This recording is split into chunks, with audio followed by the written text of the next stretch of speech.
ఓం శ్రీరామ శరణం మమ శ్రీరామ శరణం మమ శ్రీరామ శరణం మమ శ్రీరామ శరణం మమ శ్రీరామ శరణం మమ శ్రీరామ శరణం మమ శ్రీరామ శరణం మమ శ్రీరామ శరణం మమ శ్రీరామ శరణం మమ ఓం శ్రీ సీతారామాభ్యాం నమః. ఓం శ్రీమాత్రే నమః.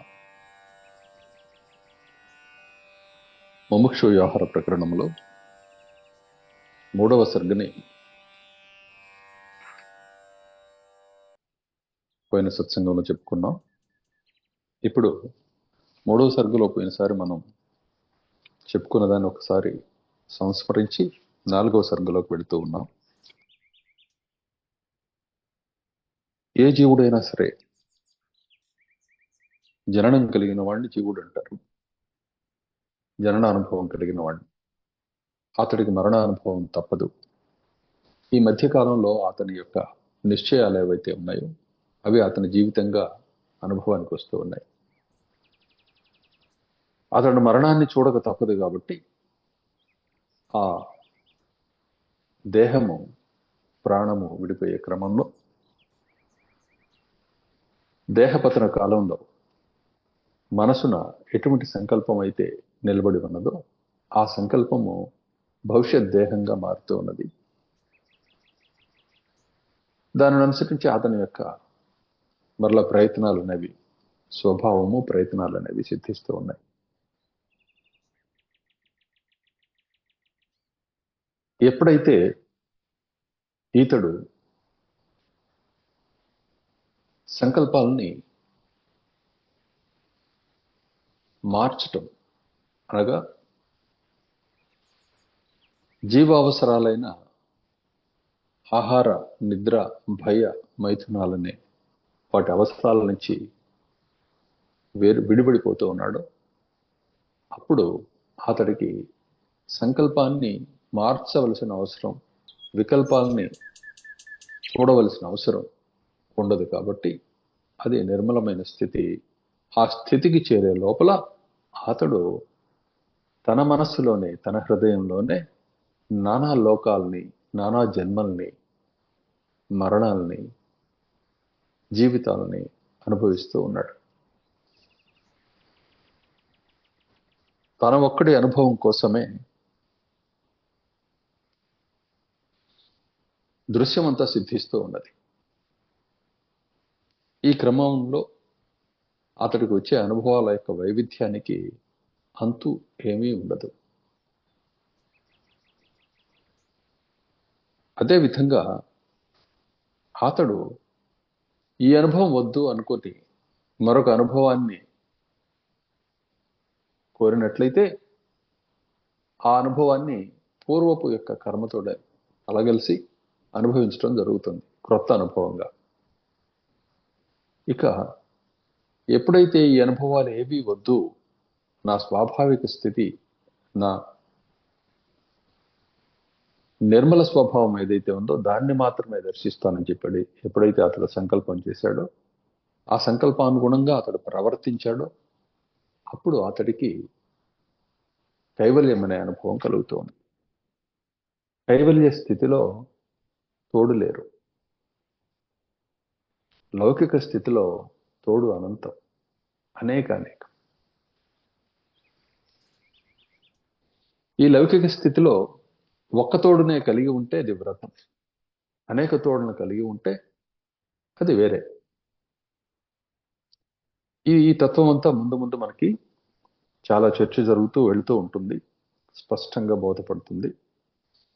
ఇక జీవన్ముక్తి, విదేహముక్తి అనే 2 పదాలు వినిపిస్తూ ఉన్నాయి.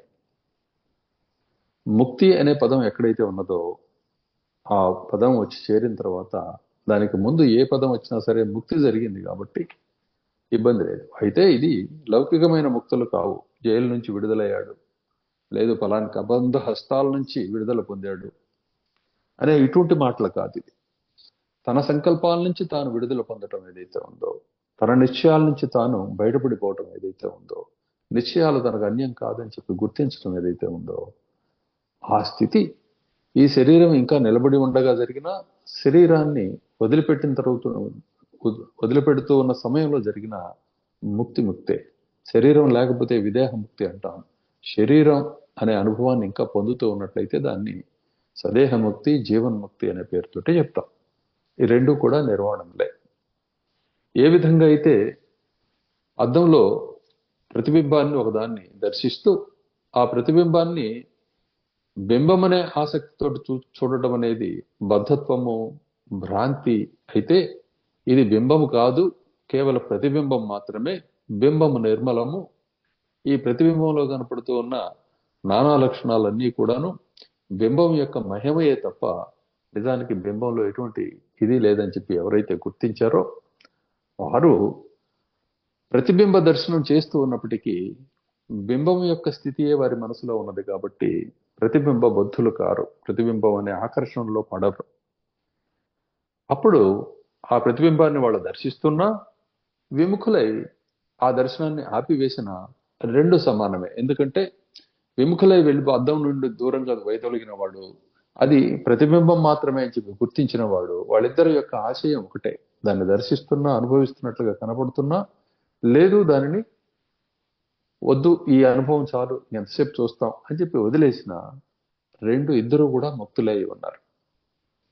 ఇది ప్రతిబింబము మాత్రమే అనే విషయాన్ని గుర్తించక, బింబం యొక్క నిర్మలత్వాన్ని స్పృహలో ఉంచుకొనక ఎవరైతే ప్రతిబింబంతో వ్యవహారం మొదలు చేస్తూ ఉన్నారో వారే ఈ సాంసారిక జీవులు. ఈ విషయాన్ని ప్రాథమికంగా ఎప్పుడు కూడా స్మృతి ఉంచుకోవాలి. మాటిమాటికి దీన్ని గుర్తు చేసుకుంటూనే ఉంటాం, కానీ అది ఎప్పటికీ గుర్తు పెట్టుకోవాల్సిన అవసరం లేకుండా ఆత్మగా మారేంత వరకు కూడాను, సహజమైన స్వభావంగా మారేంత వరకు కూడాను అభ్యాసం కొనసాగుతుంది. ఇది మనం వెళుతున్న దారి. ఇప్పుడు సదేహముక్తి, విదేహముక్తి అనే దాని గురించి కొన్ని ఉపమానాలు చెప్పారు స్వామి. ఏమిటంటే, సరోవరంలోని అలలు ఎంతగా ఎగిసిపడుతున్నా, లేదు ఆ సరోవరం నిమ్మళంగా ఉన్నా, అంటే నెమ్మదిని పొంది ఉన్నా, శాంతంగా ఉన్నా, జలానికి వచ్చిన లోటు అంటూ ఏమీ లేదు. జలం జలంగానే ఉంది. కల్లోల సరోవరము కల్లోలితమై చూడటానికి ఒక్కొక్కసారి అందంగా, మరొకసారి భయాన్ని కొల్పితూ నానా లక్షణాలు చూపిస్తున్నట్లుగా కనపడ్డా, అక్కడ వాస్తవానికి సరోవర జలం తప్ప అన్యమైనది ఏమి లేనట్లుగానే, ఆ జలమునందు ఆ జలత్వము తప్ప అన్యమైన వస్తువు అంటూ ఏమి లేనట్లుగానే సదేహముక్తి యందు వ్యవహారాలు కనపడుతున్నప్పటికీ అతని ఆశయాన్ని అనుసరించి అది బద్ధత్వాన్ని ఇవ్వదు. ఎందువల్లంటే తత్వం బ్రాహ్మీ స్పృహ కలిగి ఉన్నాడు అతడు.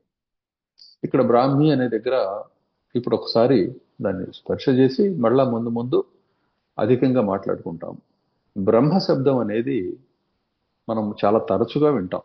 ఇప్పుడు మనం వెళ్ళబోయే అంతా కూడా దాని గురించే మాట్లాడుకుంటున్నాం. ఇక్కడ బ్రహ్మము అనే దాని దగ్గర పరమాత్మ, అద్వితీయ పరమాత్మ, కేవల చైతన్యము అనే సందర్భంలో దీన్ని వాడుతాం. అదేవిధంగా సృష్టికర్త బ్రహ్మదేవుడు అనే సందర్భంలో కూడా బ్రహ్మ శబ్దాన్ని వాడతాం. అదేవిధంగా బ్రహ్మమును ఎరిగి ఉన్నవాడు బ్రహ్మదేవుని సృష్టిలో అయినవాడే అయినప్పటికీ కూడా అతన్ని బ్రహ్మన్నని, బ్రహ్మ అని సంబోధిస్తాం. ఈ మూడు సందర్భాల్లో మూడుగా కనిపిస్తున్నప్పటికీ ఎలా అయితే సదేహ విదేహ ముక్తులు ఒకటే అయి ఉన్నాయో, అదే విధంగా బ్రహ్మనని సంబోధించబడేవాడు సాక్షాత్తు బ్రహ్మదేవుడు, పరబ్రహ్మము ఒక్కటే. వీరి ఆశయాల యందు నిర్మలత్వమే తప్ప అన్యత్వ దృష్టి ఉండదు. ఇటువంటి స్థితి కలిగి ఉన్నవాడు మాత్రమే బ్రాహ్మణుడు, బ్రహ్మన్ అని చెప్పి సంబోధించడానికి అర్హుడు. బ్రహ్మశ్రీ అని చెప్పి రాస్తుంటాం కదా, ఆ తత్వం ఎరిగిన మహానుభావుల్ని బ్రహ్మశ్రీ అని చెప్పి చెబుతాం. వారికి తాను ఇతరము అనే భ్రాంతి ఉండదు. కానీ బ్రహ్మశ్రీ శబ్దం బాగుంది కదా అని చెప్పి రాసుకోవటం అది వేరే సంగతి. ఇది ఒక బిరుదు అనుకోని. పరమతత్వం ఎరిగిన వాడిని, అతన్ని ఆశ్రయించిన వాళ్ళు బ్రహ్మన్ అని చెప్పి సంబోధించడం వల్ల పరమాత్మ అని చెప్పి పిలిచినట్లయింది. అది అందులో ఉండే గౌరవం. ఈ విధంగా ఈ బ్రహ్మ శబ్దం అనేది వినిపిస్తూ ఉంటుంది. ఈ బ్రాహ్మీ స్థితిలో ఎప్పుడైతే ఉన్నాడో అతడు సదేహుడై ఉన్నా, విదేహుడై ఉన్న ఒక్కటే. కాబట్టి ఇక్కడ నేను గాని, నీవు గాని, వశిష్ఠ భగవానుడు కానీ, శ్రీరాముడు కానీ, విశ్వామిత్ర భగవానుడు కానీ, ఇతరులైన పరమాత్మ స్వరూపులైన ఈ ఋషిలోకం కానీ, ఈ జ్ఞానాన్నంతటినీ ఆస్వాదిస్తూ ఉన్న పశుపక్షాతులు కానీ, పౌరజనాలు కానీ, ఎవరైనా సరే అంతా కూడాను ఏకాశయం కలిగి ఉంటారు. ఏకతత్వం నందు మిళితమై ఉంటారు. అదేవిధంగా బహువచనానికి అతీతులై కేవలులై ఉంటారు. ఇది తత్వం. కాబట్టి నాకు, నీకు, ఇతరానికి, మరొకదానికి, జడ వస్తువుకి, చేతన వస్తువుకి, చిజ్జడాలుగా కనిపిస్తున్న సమస్తమైన అనుభవాలకి భేదమేమీ లేదు. నీ లోపల అంతరంగంలో వస్తున్న ఆలోచనలకి, బయట కనపడుతున్న వ్యవహారాలకి, స్థూలమైన వాటికి, సూక్ష్మమైన వాటికి భేదమేమీ లేదు. సర్వము కూడా పెద్ద అల, చిన్న అల, అల వల్ల పుట్టిన అల, ఇవన్నీ కూడాను జలస్వరూపాలే తప్ప అక్కడ ప్రత్యేకతలు లేవు. గాలి వీస్తూ ఉన్నా, వీచకపోయినా గాలి గాలే. ఒకప్పుడు నిలకడగా ఉన్నట్లుగా గాలి లేనట్లుగా అనిపిస్తుంది. కానీ దాని సహజ లక్షణమైన ఆ వేవన అనేది మొదలైనప్పుడు గాలి ఉంది అని చెప్పి అనిపిస్తుంది. అది ఏ సందర్భంలో ఈ స్పర్శ, మన మానవ దేహము, ఆ స్పర్శ అనుభవము అనే సందర్భాన్ని అనుసరించి అది అలా భావించబడుతుంది. కానీ గాలి గాలి తీరుగానే ఉంది. కాబట్టి ఈ వ్యాస భగవానుడు కానీ, ఈ ఋషిలోకం కానీ, ఋషి సమూహం కానీ, ఎవరెవరైతే చెప్పబడుతున్నారో అందరూ కూడా తత్స్వరూపులై ఉన్నారు తప్ప అన్యమైంది ఏమీ లేదు. ఈ స్వరూపానుభవంలో ఈ భేదాలన్నీ కనపడేది కేవల జ్ఞానమాత్రం, సంవిత్ మాత్రం. సంవిత్ అంటే స్పృహ, జ్ఞానం. కాబట్టి ఇవి తప్ప భేదాలుగా ఇక్కడ ఏమి లేదు. ఇక్కడ నేను అని చెప్పి ఎక్కడైతే మనం భావన చేస్తున్నామో ఆ నేనులో ఈ శరీరమే నేనని భావన చేయటం ఒకటి, ఈ బుద్ధి నేనని భావన చేయటం ఒకటి, లేకపోతే ఈ బుద్ధి ద్వారా ఈ శరీరం దాన్ని ఉపయోగించి వాళ్ళు వ్యవహారం కోసం కల్పించుకున్న దీంట్లో చెప్పబడుతున్న ఆయా పదవులు ఏవైతే ఉన్నాయో వాటన్నిటినీ నేనని భావన చేయటం ఒకటి. ఈ భావనలన్నీ కూడాను ఆయా సంవేదనలే తప్ప ప్రత్యేకంగా అక్కడ విషయం అంటూ ఏమీ లేదు. నటుడికి పోలీస్ వేషం వేస్తాం, దొంగ వేషం వేస్తాం, రాజు వేషం వేస్తాం, బంటు వేషం వేస్తాం, పురుషుడు వేషం వేస్తాం, స్త్రీ వేషం వేస్తాం, దేవుడనే వేషం వేస్తాం, భక్తుడనే వేషం వేస్తాం. ఒక్క నటుడే అన్ని వేషాలని పోషించినట్లుగా ఒక్క తత్వమే సమస్తమైన స్వరూపాల్లో కూడాను జ్ఞానరూపమై వర్తిస్తూ ఉన్నది. కానీ జ్ఞానము అజ్ఞానం అనే ఆ స్థితిని దాటిపోయిన దాంట్లో దానిని తీసి సరోవరంలో తరంగాలు ఆగిపోయినప్పుడు ఉండే ఆ నెమ్మదితనాన్ని అది దర్శించినప్పుడు, అది పొందుతూ ఉన్న అనుభవం పొందుతూ ఉన్నప్పుడు అది కేవలము అని చెప్పి చెప్పబడుతూ ఉన్నది. కాబట్టి కొంచెం కూడా ముక్తుల్లో ఏ పేరుతోటి చెప్పబడుతున్నా భేదం అంటూ లేనే లేదు. కాబట్టి ముక్తి యందు జీవన్ముక్తుడై ఉన్న, విదేహముక్తుడై ఉన్న, ఇక ప్రమాదాలన్నిటి నుంచి గుంటా దాటిపోయిన వాళ్లే. సమస్య అనేది బొత్తిగా వాళ్ళలో లేనే లేదు అనే విషయాన్ని గుర్తుపెట్టుకోవాలి. కాబట్టి ఓ రాఘవ, ఈ సమస్తము, ఈ సంసారమును కనపడుతున్న సమస్తము ఎల్లప్పుడూ కూడా పౌరుషం వల్ల సాధించబడుతూ ఉన్నాయి. ఇప్పుడు నిన్న మొన్న మీరు అడిగిన ప్రశ్నల్లో వ్యాస భగవానుడు అలా ఎందుకున్నాడు, విదేహ ముక్తిని ఎందుకు పొందలేదు, శుక భగవానుడు ఎందుకు అలా ఉన్నాడు, ఆయన విదేహ ముక్తిని ఎందుకు పొందారు, వశిష్ఠ భగవానుడు ఇలా ఎందుకున్నారు, రాముడు ఇలా ఎందుకున్నాడు, నువ్విలా ఎందుకున్నావు, నీ గురువు ఎలా ఎందుకున్నాడు, ఈ విధంగా మనం ప్రశ్న ఉదయించింది మనకి. ఈ ప్రశ్నకి మీకు చెప్పిన సమాధానం ఇక్కడ స్వభావమే కారణము. దీనికి ఈ కారణాన్ని బట్టి వచ్చిన కార్యం దాని పద్ధతి ప్రకారమే ప్రవర్తించి మరొక దానికి కారణం కావటం కానీ కాకుండా పోవటం కానీ దాని ఇచ్చను అనుసరించి జరుగుతూ ఉన్నది. దాని ఇచ్చనే ఆ ఆ పూర్వపు కారణాన్ని బట్టి తాను ప్రవర్తిస్తూ ఉండగా ప్రస్తుత కాలంలో తన ఇచ్చను నెరవేర్చుకోవటం అనే కార్యక్రమం ఏదైతే ఉందో, కావలసిన దానిని, అవసరమైన దానిని గుర్తించి దానికోసం ప్రయత్నం చేయటం ఏదైతే ఉందో, జన్మ స్వభావాన్ని అనుసరించి కాకుండా జన్మ స్వభావాన్ని మార్చుకోవడానికి చేసే ప్రయత్నం ఏదైతే ఉందో దీన్ని పౌరుషం అనే పేరుతోటి చెబుతాం. ఇప్పుడు ఒకడు వీడికి బాగా కలిసి వస్తుంది అని చెప్పి చెబుతాం, వాడి గురించి ఆలోచన ఏం లేదు, వాడికి అనుకున్నది జరుగుతూ ఉన్నది కాబట్టి.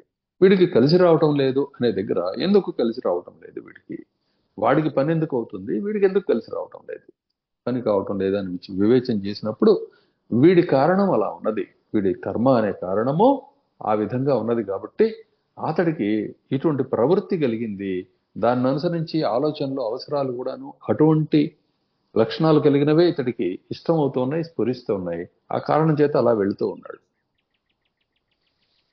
అలా సాగిపోతుంది. వాడు విచారణ అనే పౌరుషాన్ని గనక ఆశ్రయించినట్లయితే, శాస్త్రము అనే పౌరుషాన్ని గనక ఆశ్రయించినట్లయితే అతడు ఒక పశువు మాదిరిగా, ఆలోచన లేని పశువు మాదిరిగా ఆ ఇంద్రియ అవసరాలు, అట్లనే మనసు ఏ స్థాయిలో ఉందో ఆ స్థాయికి సంబంధించిన అవసరాలు వాటినే తానుగా గుర్తిస్తూ వాటికే తాను బద్ధుడైపోయి దానికి చిక్కిపోయి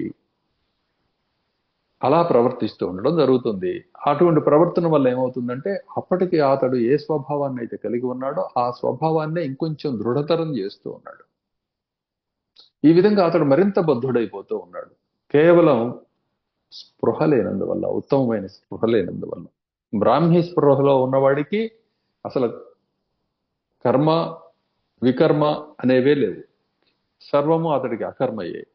ఆ స్థితిని సాధించిన వాడికి మాత్రం బ్రాహ్మీ స్పృహ లేదు కాబట్టి అతడు నిత్యం బద్ధుడవుతూ ఉన్నాడు, విశ్వసిస్తూ ఉన్నాడు ఈ విషయాన్ని, విశ్వాన్ని అంతటినీ కూడా, వ్యవహారాన్ని అంతటినీ కూడా. కాబట్టి మరి ఇటువంటి ప్రకృతి కలిగిన వాడు ఎలా బయటపడతాడు అనే మీమాంస ఇప్పుడు మనకు బయలుదేరుతుంది కాబట్టి, ఆ ప్రశ్న సహజంగా ఉదయిస్తున్నది కాబట్టి దానికి ఒకటే సమాధానం. ఇప్పుడు నీవు అనుభవిస్తున్న స్థితి ప్రయత్న ఫలంగానే వచ్చింది. ఈ స్థితి నీకు సరైనది కాదని చెప్పి స్పృహ కలిగినప్పుడు దీన్ని దాటాలంటే దానికి అవసరమైన విధంగా ప్రయత్నం చేయటమే శాస్త్రీయమైన పౌరుషమైన పేరుతోటి చెప్పబడుతున్నది. ఈ శాస్త్రం కూడా రెండు విధాలుగా ఉంది. ఒకటి సృష్టికర్త ఇచ్చిన శాస్త్రం, బ్రాహ్మీ శాస్త్రాలు. రెండవది లోకబుద్ధితోటి నిర్మించబడుతున్న శాస్త్రం, లౌకిక శాస్త్రాలు. లౌకిక శాస్త్రము బ్రాహ్మీ స్పృహతోటి కనుక కల్పించబడినట్లయితే అది మరలా ఆ బ్రహ్మదేవుడిచ్చిన శాస్త్రం లాంటి ప్రయోజనాన్ని ఇస్తుంది. కానట్లయితే మరింత బద్ధత్వాన్ని, అధమత్వాన్ని, అజ్ఞానాన్ని, తమస్సుని ప్రసాదిస్తుంది. కాబట్టి ఏది శాస్త్రము ఏది అశాస్త్రం అంటే బ్రాహ్మీ స్పృహతోటి, ఆత్మిక స్పృహతోటి చేసే ప్రతిస్పందన కూడాను బ్రహ్మమయం అవుతుంది. బ్రహ్మార్పణం బ్రహ్మహవి బ్రహ్మాగ్నో బ్రహ్మణాహుతం బ్రహ్మైవ తేన గంతవ్యం బ్రహ్మ కర్మ సమాధిన. కాబట్టి బ్రహ్మకర్మని అవగాహన చేసుకొని సర్వము బ్రహ్మమయం అని చెప్పి గుర్తించి, తాను కూడా తన బ్రహ్మస్వరూపమే అనే విషయాన్ని గుర్తించి, కాబట్టి తనకు ప్రత్యేకత అనే దానిని తాను భావించకుండా కేవలం తత్స్వరూపంగానే దర్శిస్తూ ఆయా కర్మల యందు శరీరం ఉన్నది కాబట్టి కర్తవ్యత దృష్టితో ఎవడైతే స్పందిస్తూ ఉన్నాడో, పరిశ్రమిస్తూ ఉన్నాడో అతడి పౌరుషం ఏదైతే ఉందో అది శాస్త్రీయమైన పౌరుషం అనే పేరుతోటి చెప్పబడుతుంది. ఈ శాస్త్రీయ పౌరుషం వల్ల అనర్థం లేదు. అశాస్త్రీయములైతే ఉచ్ఛాస్త్రితం అని చెప్పబడే కర్మ వల్ల, పౌరుషం వల్ల, స్పందన వల్ల, స్పందన, పౌరుషము, కర్మ ఇవన్నీ సమానార్థకాలు, ఇది గుర్తించాలి. పని ఇవన్నీ కూడా సమానార్థకాలు, ఇచ్ఛ ఇవన్నీ కూడా సమానార్థకాలు, పర్యాయ పదాల కింద గుర్తించండి. ఆయా సందర్భాలను అనుసరించి వేరువేరుగా చెప్పబడుతున్నప్పటికీ కూడా. కాబట్టి ఇటువంటి స్పృహతోటి ఎప్పుడైతే జీవితం సాగుతూ ఉందో అతడు ముక్తుడుగా తెలుసుకోవాలి, అతన్ని ముక్తుడిగా గుర్తించాలి. అతడు భవిష్యత్తులో తనకి మలిన స్వభావాన్ని పెంచే కర్మల యందు అతడు లేడు. కేవలం బ్రాహ్మీ స్పృహతోటి కర్మలు చేస్తున్నాడు కాబట్టి అతడికి ఫలితం కూడా బ్రహ్మమే అయి వస్తూ ఉన్నది, బ్రాహ్మీ స్థితి అయి వస్తూ ఉన్నది. బ్రహ్మైవ తేన గంతవ్యం బ్రహ్మ కర్మ సమాధిన. కాబట్టి ఈ విధంగా అర్థం చేసుకుంటే ఇప్పుడు మరలా బ్రహ్మదేవుడు ఇచ్చిన శాస్త్రాల్లో కూడా లౌకిక బుద్ధితోటి ఆ శాస్త్రాన్ని అనుసంధించటం, అట్లనే లోకాతీతమైన పరమతత్వాన్ని కైవల్య బుద్ధితోటి ఆ శాస్త్రాన్ని అనుసంధించడం అనే రెండు స్థితిలో ఉన్నాయి. మళ్ళీ అక్కడ లౌకిక బుద్ధితోటి శాస్త్రాన్ని అనుసంధించినప్పుడు శాస్త్రీయంగా అతడు జీవనం సాగిస్తూ కష్టమైనా సరే శాస్త్రాన్ని అనుసరిస్తూ బ్రతుకుతున్నాడు కాబట్టి అతడికి ఇహలోకంలో కోరినట్లుగా జీవితము, అట్లనే పరలోకంలో సౌఖ్యం అంటే స్వర్గ ప్రాప్తి కలుగుతూ ఉన్నాయి. స్వర్గ ప్రాప్తి అన్న దగ్గర ఇక్కడ మరుసటి జన్మ ఏదైతే ఉందో ఆ జన్మ యందు అతడికి ఆ స్వర్గ భోగాలన్నీ కూడా లభ్యం అవుతాయి. అతడికి తన ఊరిలోనే సుఖం అనుభవించాలి అంటే అంతకుముందు జన్మలో, ఇప్పుడు ప్రస్తుతం ఏ జన్మ అయితే నడుస్తుందో ఆ జన్మలో అతడు ఏది ఉత్తమమైందని చెప్పి భావన చేశాడో, ఏది తనకి ఇష్టమైందని చెప్పి భావన చేశాడో అతడు శాస్త్రీయంగా జీవనం సాగించినందువల్ల, అంటే బ్రహ్మదేవుడిచ్చిన శాస్త్రాలని బ్రాహ్మీ స్థితి లేకపోయినా సరే అనుసంధించినందువల్ల అతడికి ఈ స్వర్గ ఫలం అనేది, అంటే మరుసటి జన్మ చాలా సుఖవంతమైన జన్మ అనేది కలుగుతూ ఉన్నది. ఆ శాస్త్రాన్నే బ్రాహ్మీ స్పృహతోటి అనుసంధించిన వాడు కేవల బ్రహ్మమై ఉంటూ ఉన్నాడు. అటువంటి ప్రయత్నంలో ఉన్నవాడు ఒక్కొక్కప్పుడు బ్రహ్మదేవుని అనుగ్రహం వల్ల ఇంద్రుడు కావచ్చు, అలానే తన ఇచ్చ వల్ల ఒక్కొక్కప్పుడు విష్ణు భగవానుడు కావచ్చు, బ్రహ్మదేవుడే కావచ్చు సాక్షాత్తు, లేదు ఇంకొకసారి అర్ధనారీశ్వరుడు చంద్రశేఖరుడు అయిన శ్రీ మహాదేవుడు శంకరుడు కావచ్చు, ఒక్కొక్కప్పుడు పార్వతీదేవి కావచ్చు, మరొకప్పుడు సరస్వతమ్మ కావచ్చు, మరొకప్పుడు లచ్చమ్మ కావచ్చు. అంతా పౌరుష ఫలమే, అంతా స్పందన ఫలమే. ఇక్కడ మనకు వచ్చే సందేహం ఏముంటుందంటే ఇంతకుముందు ఏముందో అదే కదా మనకి స్వభావ రీత్యా వస్తుంది, స్వభావంగా వస్తూ ఉన్నది, ఇక దాన్ని అనుసరించి నాకు కోరికలు కలుగుతున్నాయి, నేనేం చేసేది అనే సంశయం మనకి సహజంగా వస్తుంది, రావాలి కూడా. మరి చర్చ జరిగితేనేగా వాస్తవం ఎరుకపడేది. ఈ విధంగా మనం పౌరుషాన్ని అర్థం చేసుకోవాలి. పౌరుషము అన్నదానికి అర్థం ఏంటంటే పురుషుని యందు ఉండేది, పరమనందు ఉండేవాడు పురుషుడు, పురుషుని యొక్క స్పందన పౌరుషం. ఇక్కడ పురుషుడు అన్న, నరుడు అన్న, జీవుడు అన్న సమానార్థకాలు గుర్తుపెట్టుకోవాలి. అతడి పౌరుషమే, ఆ ప్రయత్నమే స్త్రీ స్వరూపమైనది, అది ఫలరూపంగా వస్తూ ఉన్నది, ఫలం అనుభవించబడుతూ ఉన్నది. ప్రతి వస్తువునందు ఈ పుంభావము స్త్రీభావము రెండూ ఉంటాయి. పౌరుషం స్పందన కల్పించడం, ఒకదాన్ని కాంక్షి దానికోసం ప్రయత్నం చేయటం, ఆ ప్రయత్న ఫలాన్ని పొందడం అనేది పురుష లక్షణం. ఫలం రూపంలో వచ్చినప్పుడు అది ఎవరిదైతే అయి ఉన్నదో అతడి చేత అనుభవించబడటం స్త్రీ లక్షణం. అంతే తప్పితే ఇక్కడ వేరే స్త్రీ పురుషత్వం అనేది ప్రత్యేకత అనేది వేరే ఏమీ లేదు. ఎక్కడికక్కడ మరలా ఒకటి పౌరుష ప్రధానంగా ఉన్నది, అట్లనే స్త్రీ స్వభావ ప్రధానంగా ఉన్నది అనే ఈ వస్తువులన్నీ కనిపిస్తూ ఉంటాయి. ఆధారపడి ఉన్నది, ఆధేయమై ఉన్నది, అంటే ఆధారపడి తగి ఉన్నది అనే రెండు స్థితులు కనిపిస్తూ ఉంటాయి. భూమి మీద ఈ లోకాల్లో కనపడే విశ్వంలో ఉండే వస్తు ప్రతి ఏదైతే ఉందో ఈ వస్తు సమూహం అన్నిట్లో ఈ రెండు లక్షణాలు స్ఫుటంగా ఉంటాయి. ఒకటి అధికంగా కనిపిస్తూ ఉంటుంది, ఒకటి తక్కువగా కనిపిస్తూ ఉంటుంది, ఇంతే తేడా. ఈ రెంటి యందు సమభావం ధరించి ఉన్నవాడు మహాదేవుడు, అర్ధనారీశ్వరుడు.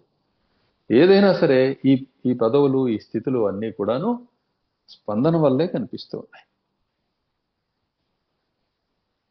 స్పందనని శాస్త్రీయంగా చేస్తావా, లేక నీకు తోచిన రీతిలో నా ఇష్టం వచ్చినట్లు వెళ్తానని చెప్పి అవిచారణతో వెళ్తావా అన్నది నీ ఇష్టం. దాన్ని అనుసరించి నీకు కావాల్సిన ఫలం లభ్యమవుతూ ఉన్నది, నీ యొక్క ఆత్మిక అనుభవం లభ్యమవుతూ ఉన్నది. ఇవేవీ కావు అని చెప్పి గుర్తించి ఈవెన్ బ్రహ్మ విష్ణు మహేశ్వరత్వం కూడా ఫలితమే కదా, ఇటువంటి పౌరుష ఫలితమే కదా, దీనికి అతీతమైన కేవలత్వాన్ని నేను సాధిస్తాను అని చెప్పి అనుకున్నావా, నీవే సమస్తమైన దేవతా స్వరూపం అయి ఉన్నావు, సర్వస్వరూపుడు అయి ఉన్నావు, చిజ్జడాత్మకంగా కనపడే సమస్తమైన విశ్వము నీవే అయి ఉన్నావు.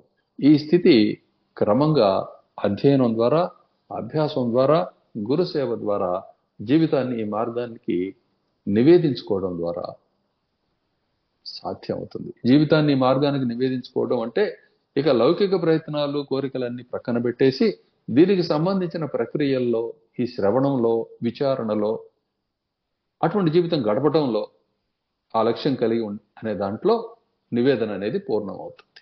దాని స్వరూపం అది. అంటే నివేదించడం అంటే నీవు సంపాదించిన డబ్బులు తీసుకొచ్చి ఇవ్వడము, లేకపోతే నీ పలుకుబడిని ఉపయోగపెట్టడము, ఇది మాత్రం నివేదన కాదు. అది చాలా స్వల్పమైనది. ఆ మాత్రం నువ్వు చేయలేకపోతే నువ్వు ఇంకా అధమంగా ఉన్నావని అర్థం. కానీ నీ జీవితాన్నే దీనికి అంకితం చేసావనుకో, ఈ మార్గానికి అంకితం చేసావనుకో, అది సర్వము నివేదన, సర్వత్యాగం అనే పేరుతో కూడా చెప్పబడుతుంది. దీని ద్వారా పని చప్పున తేలిపోతుంది. ఎందుకు ఇది ఇలానే చేయాలి అంటే, నిన్ను నీవు దేహం అనుకున్నంతసేపు నీకు ముక్తి లేదు, దేహబద్ధుడివై ఉండాల్సిందే. అలానే కర్మలకి బాధ్యుడివై ఉండాల్సిందే. బాధ్యత అంటే పునర్జన్మ అనుభవించాల్సిందే. దాని ఎందుకు సుఖమే వస్తుందో దుఃఖమే వస్తుందో నువ్వు శాస్త్రాన్ని అనుసంధించకుండా వెళుతూ ఉన్నప్పుడు ఎవరు చెప్పగలరు? అదంతా యాక్సిడెంటే. సుఖము యాక్సిడెంట్, దుఃఖము యాక్సిడెంట్. ఏది ఎప్పుడు ఎలా జరుగుతుంది అన్నది కూడా యాక్సిడెంటల్ గానే. అది ప్రమాదభరితమైన మార్గం అనమాట. ఇప్పుడు అంతా లోకమంతా కనపడుతున్న పోకడ అది మాత్రమే, ముఖ్యంగా ఈ కలియుగ అనుభూతి కలుగుతూ ఉన్నప్పుడు. కాబట్టి సాధువులు చెప్పిన మార్గంలో, అంటే సాధువులు అంటే ఎవరు? బ్రహ్మభావంలో ఉండేవాళ్ళు చెప్పిన మార్గంలో, వీళ్ళనే పండితులు అనే పేరుతో పిలుస్తాం. తక్కిన వాళ్ళు పండితులు గారు. ఆయా రంగాల్లో పండితులు అని చెప్పి మనం చెప్పినా లౌకిక స్పృహతోటి మాత్రమే ఉన్నప్పుడు వాళ్ళు బద్ధత్వాన్ని ప్రతిపాదిస్తూ దాన్ని దృఢతరం చేస్తూ జీవితాన్ని సాగిస్తున్నారు. కాబట్టి అక్కడికి ఆ స్థితిలో ఉండే వాళ్ళు ఎంచే మేలు కీళ్లు, పరోపకారం ఇత్యాది దాన్ని అనుసరించి ఆ స్వల్పమైన పుణ్యము అటువంటి వాటిని సంపాదిస్తూ జన్మ సౌఖ్యాన్ని అనుభవిస్తూ ఉంటారు. అంత మాత్రమే. వాళ్ళు బాల్యాన్ని, యవ్వనాన్ని, వృద్ధాప్యాన్ని, రోగాన్ని, మరణాన్ని జయించలేరు. అజ్ఞానాన్ని అంతకంటే కూడా అధిగమించలేరు. నిరంతరం తమస్సులోనే బ్రతుకుతూ ఉంటారు. కాబట్టి ఇక్కడ ఎవరో చేస్తున్నారు, ఏ దేవుడో చేస్తున్నాడు, ఆయన అనుకుంటే అవుతుంది, దేనికైనా సమయం రావాలండి, కాలం రావాలండి అనే మాటలు సందర్భరహితంగా మాట్లాడి తన్ను తాను పతనం పొందించుకోకూడదు. ఆ మాటలకి కొన్ని సందర్భాలు ఉంటాయి. ఆ సందర్భాలు తత్వం పెరిగిన వాళ్ళు మాత్రమే ఆ సందర్భాల్లో వాటిని ప్రయోగిస్తారు. నీకు ఏమీ తెలియకుండానే ఈ పిచ్చి మాటలు మాట్లాడకూడదు. నువ్వు ప్రయత్నం చేస్తే ముక్తుడు అవుతావు, ప్రయత్నం చేయకపోతే ఇలానే బద్ధత్వాన్ని అనంతంగా అనుభవిస్తూ ఉంటావు. ఇప్పుడు ఏ స్థితిని అయితే నువ్వు నేను గొప్పగా ఉన్నాను, బాగా సంపాదిస్తున్నాను, నాకు బాగానే కలిసి వస్తుంది, నా తెలివితేటలు బాగానే ఉన్నాయి అని అనుకుంటున్నావో, దీని యందు ఉన్న అశాస్త్రీయత వల్ల ఇది నీకు వ్యతిరేక్తంగా పరిణమించినప్పుడు అప్పుడు ఇప్పుడు ఎవరెవరినైతే ఏ స్థితులనైతే చాలా దీనులు నా మీద ఆధారపడి ఉన్నారు అనుకుంటున్నావో నువ్వు ఆ స్థితిని నువ్వు అనుభవించవలసి ఉంటుంది. ఆ స్థితిలో మరలా నీ దీనత్వం అనేది నీకు ఇంకొక దాన్ని తెలియజేయదు. అప్పుడు అవసరాలను తీర్చుకోవడం అనే కార్యక్రమంలోనే అది పడిపోతూ ఉంటుంది. మరి ఏమిటి మార్గం? ఇదిగో ఇదే దైవం కృప అంటే. నీకు నీ పూర్వకర్మ వల్ల కానీ ఏదో కర్మ వల్ల కానీ ఇదిగో గొప్ప సందేశం, శుభ సందేశం నీకు ఇప్పుడు వినబడుతూ ఉన్నది. ఆ కారణం చేత పూర్వకారణం ఎంతో కొంత ఉండే దీన్ని వింటూ ఉన్నావు. ఇప్పుడు మేల్కొని చటుక్కన పని చేసుకుంటావా, లేకపోతే అలానే నిద్రపోతూ ఈ సుఖాన్ని అనుభవిస్తూ ఉంటావా? మంచి మాటలు చెబుతున్నారు మా గురువు గారు, ఈ భావాలు వింటుంటే శాంతి కలుగుతుంది అనే స్వల్పమైన దాని వరకే మిగిలిపోతావా అనేది సాధకుడు నిర్ణయించుకోవాలి. నీ జీవితం అంతా కూడాను సాధన తరంగమయం కావాలి. ఈ సాధనలు కూడా ఒకనాటికి సద్దుమణుగుతాయి. ఎప్పుడు సద్దుమణుగుతాయి? నీ యందు తరంగ భావం పోయి కేవల జలభావం అనేది, చిజ్జల భావం అనేది ఎప్పుడైతే నీకు చైతన్య జలభావం అనేది ఎప్పుడైతే నీ యందు స్థిరం అవుతుందో అప్పుడు అన్నీ సద్దుమణుగుతాయి. అప్పుడు దేహానుభవం కలుగుతుంటే పరమాత్మ ఆరాధన, ఆయన్ని స్మరించడం తప్ప నీకు ఇంకో పని కనపడదు. ఆ క్షణంలో నీకు సాధనలన్నీ అంతరించినట్లే, అవసరం లేనట్లే. అప్పటి వరకు మాత్రం ఆత్మ విచారణ, పారమాత్మిక విచారణ, లోక విచారణ, శాస్త్రం ఏంటి, అశాస్త్రీయత అంటే ఏమిటి అనే విచారణ, ఈ జీవితాన్ని ఇటువంటి మార్గానికి అంకితం చేసినట్లయితే నేను కోల్పోయేదేమిటి, పొందేదేమిటి అనే విచారణ, ఈ విధంగా లెక్కలు చూసుకొని సరి చేసుకోవాలి స్థితిని. ఈ 4వ సర్గ ఈ విషయాన్నే ప్రతిపాదించింది. కాబట్టి పని మొదలు పెడితే ఎలా అయితే రూపాయి సంపాదించుకుంటూ క్రమంగా రోజుకు ₹1 మాత్రమే మిగుల్చుకోగలిగే, అంటే తను సంపాదించి తెచ్చుకున్నది తాను అనుభవించగా ఆనాటికి తన అవసరాలకు వాడుకోగా ₹1 మిగిలింది. క్రమంగా ఈ రూపాయి మిగుళ్ళు అనేది రోజుకు ₹100 మిగలటం, ₹1000 మిగలటం, ₹1,00,000 మిగలటం, ₹1,00,00,000 మిగలటం, ఇలా మన లెక్కలు ఏవైతే ఉన్నాయో ఆ ప్రకారంగా అది పద్ధతిగా చేసుకుంటూ వెళుతూ ఉంటే అన్నిటిని చూసుకుంటూ అవి పెరుగుతూనే ఉంటాయి. అదేవిధంగా ఆయా పదవులు కూడా, ఉన్నతమైన స్థానాలు కూడా లభ్యమవుతూనే ఉంటాయి. కానీ ఎన్ని స్థానాలను అధిరోహించినా సరే ఆత్మస్థానాన్ని మించిన స్థానం ఇంకోటి ఏం లేదు. ఎందుకంటే సర్వము దాని యందే ప్రాప్తిస్తున్నాయి. ఆ హృదయంలోనే ఈ పదవులన్నీ ప్రాప్తిస్తున్నాయి. విష్ణు భగవానుడు తన హృదయం నందే విష్ణుత్వాన్ని అనుభవిస్తూ ఉన్నాడు.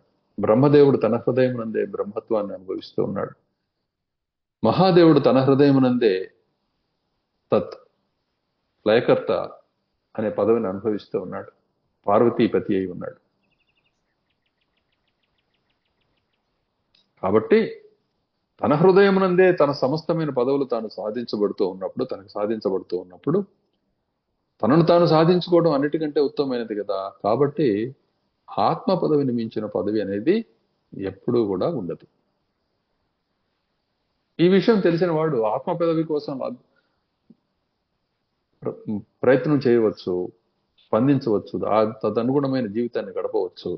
కాదు, బద్ధత్వం అనేదే అనుభవానికి రాని బ్రహ్మ విష్ణు మహేశ్వరత్వ పదవులు కానీ, లేకపోతే ఇతరమైన ప్రధాన దేవతా పదవులు కానీ, వాటిని కూడా సాధించి జీవన్ముక్తులై చరించవచ్చు. ఇక్కడ జీవన్ముక్తత్వము, కేవల ముక్తి అనే రెండు కనిపిస్తున్నాయి. కేవల ముక్తిలో, కైవల్యంలో విదేహత్వం అనేది చూడబడుతూ ఉన్నది. ముక్తి మాత్రం సమానమే. ఇంతకుముందు చెప్పిన ఉదాహరణని మీరు స్మరించాలి. అద్దము, ప్రతిబింబము, దర్శనము, స్పృహను అనుసరించి స్పందన కనపరుస్తూ ఉన్నా కనపరచకపోయినా స్పృహ కలిగి ఉన్నట్టు. కాబట్టి దాని యందు ఆసక్తి లేకపోవటము ఇత్యాది విషయాల్ని మళ్ళీ సంస్మరించవలసి ఉంటుంది. ఈ విధంగా సాధన సాగిస్తూ వెళుతూ ఉండగా నీకు క్రమక్రమంగా ఇప్పటి వరకు ఉన్న ఆ గ్రంథులన్నీ విడిపోవడం మొదలవుతుంది. అంటే నానా నిశ్చయాలు నీ మనసులో ఉన్నాయి. ఇప్పటిదాకా నువ్వు విన్నదాన్ని బట్టి, కన్నదాన్ని బట్టి ఆ నిశ్చయాలన్నీ వాటి స్వరూపం ఏమిటో అర్థమవుతూ ఉండే కొంది నీకు వాటి యందు అభిమానం అనేది మాయమైపోతుంది. లేకపోతే నాకు ఫలానా పాట ఇష్టం, నీకు కూడా ఆ పాట ఇష్టమేనా? నాకు ఫలానా భోజనం, అటువంటి పదార్థం ఇష్టం, రుచిమైన పదార్థం. నీకు ఎటువంటిది ఇష్టం? నాకు ఆ ఊరు ఇష్టం, నాకు ఆ ప్రదేశం ఇష్టం. నీకు మన ఇద్దరు అభిరుచులు ఒకటే. కాబట్టి మనం సమానాభిమానం కలిగి ఉన్నాం. కాబట్టి మనం ఏకమవుదాం, మనం కలిసి నడుద్దాం, కలిసి వ్యాపారం చేద్దాం, వివాహం ఆడదాం. ఇటువంటి ఆలోచనలతోటి, దేహభ్రాంతితోటి కలిగి ఉంటారు వీళ్ళందరూ కలిగి ఉండి మరలా బద్ధులైపోతూ ఉంటారు. అలా కాకుండా సమస్తమైన ఈ నిశ్చయాలన్నీ కూడాను కేవల సంవిన్మాత్రాలు, అంటే స్పృహ మాత్రాలు, లేకపోతే లౌకిక స్పృహ మాత్రాలు, లౌకిక జ్ఞాన మాత్రాలు అనే విషయాన్ని గుర్తించి జ్ఞానాతీతమైన, సమస్త స్పందనాతీతమైన కానీ సమస్త స్పందనలకి ఆలవాలమైన కేవల స్పందన రూపము అయిన స్పందాన్ని కలిగి ఉండే కేవల చేతనత్వము, చైతన్యం అనే రెండు మాటలు ఉన్నాయి. ఆ చేతనత అట్లనే కేవల చైతన్యము అనే రెంటిని అర్థం చేసుకొని కేవల చైతన్యంగా ఉండటం అనే దాని గురించి ఎవరైతే ప్రయత్నం చేస్తున్నారో వాళ్ళని ముముక్షువు అంటారు.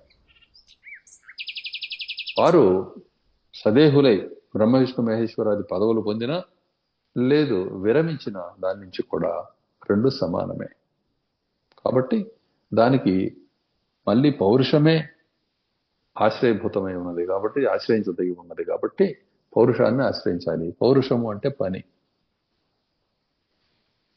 పనిలో పడితే ఇది అవుతుంది. పౌరుషం మరలా శాస్త్రీయము అశాస్త్రీయము, దాన్ని అనుసరించి పని చేయాలి.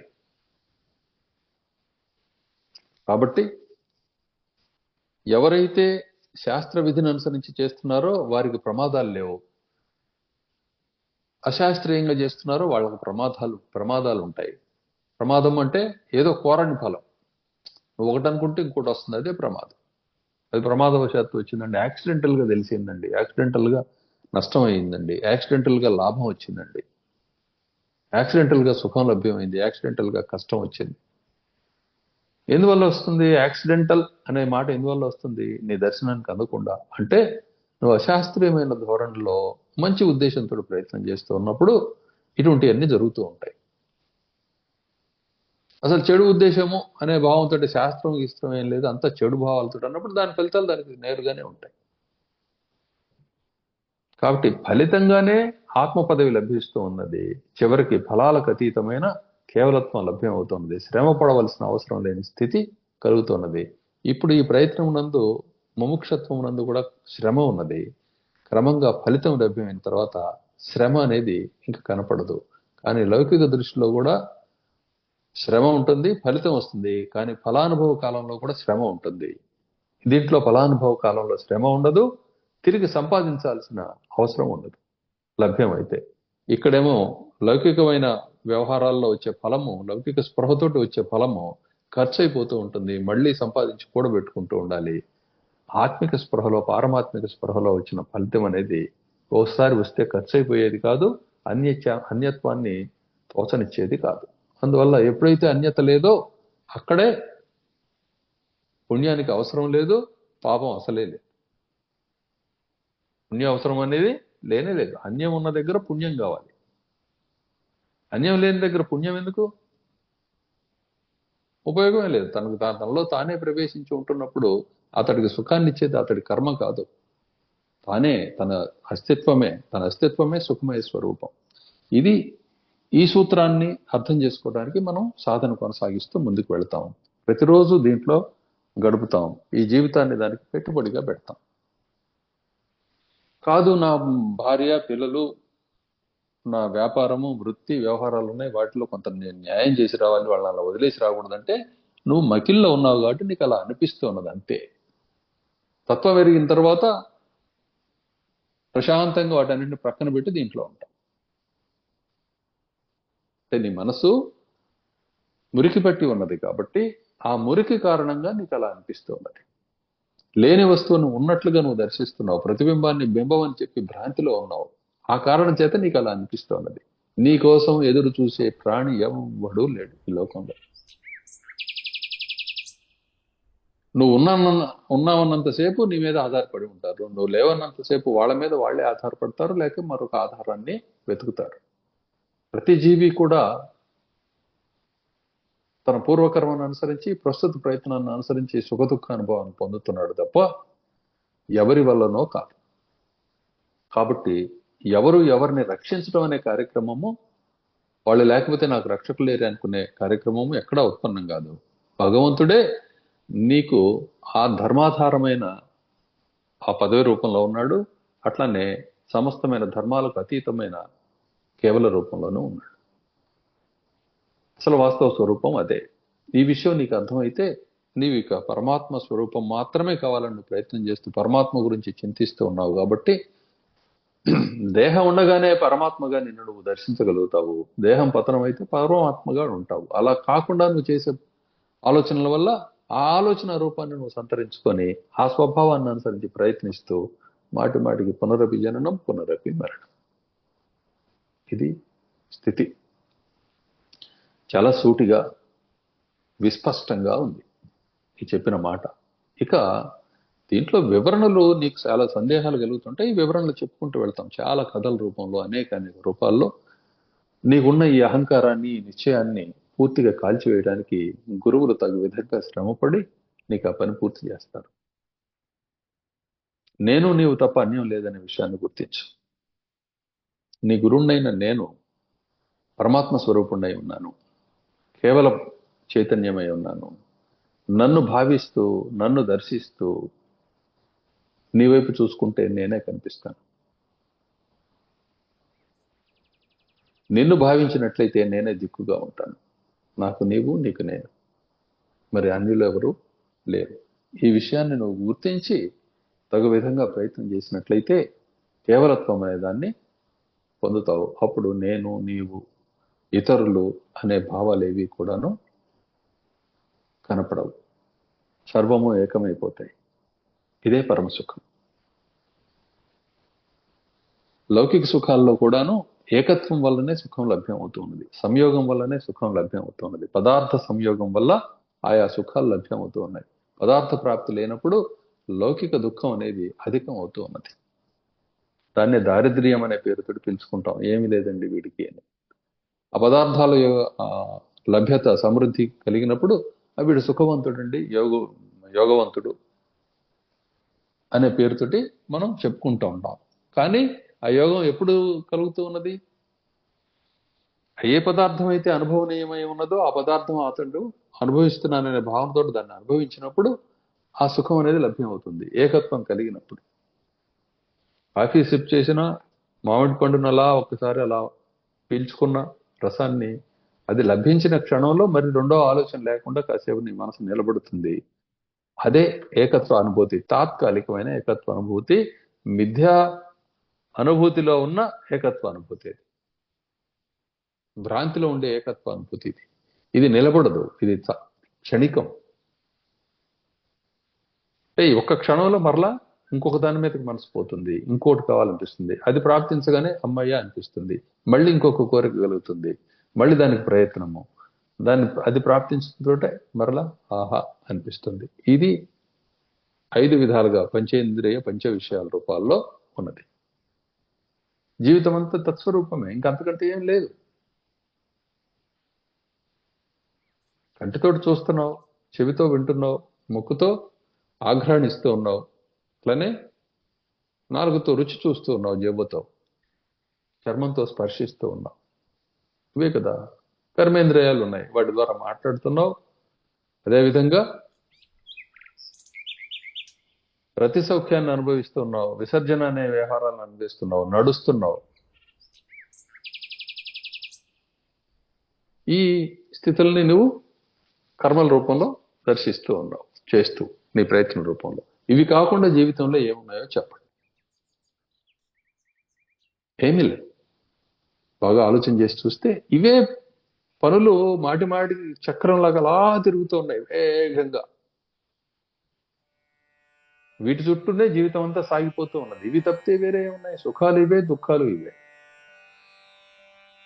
కాబట్టి విషయాన్ని అర్థం చేసుకొని అసలు మరి దేన్ని ఆధారం చేసుకుని ఈ చక్రం అంతా తిరుగుతూ ఉన్నదనే విషయాన్ని గుర్తించి దాన్ని పొందాలి. ఇది తత్వం. జై సద్గురు.